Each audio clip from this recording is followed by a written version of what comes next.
নমস্কাৰ বন্ধুসকল, এয়া চাওক মোৰ অফিচ ৰুমৰ খিৰিকীৰ বাহিৰৰ পৰা দৃশ্য। এয়া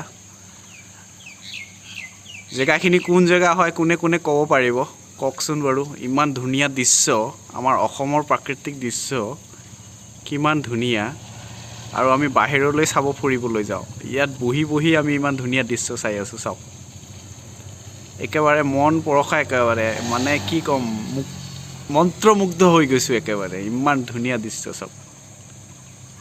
এনেকুৱা দৃশ্য পাবলৈ চাবলৈ ভাগ্য লাগিব সঁচাকৈ।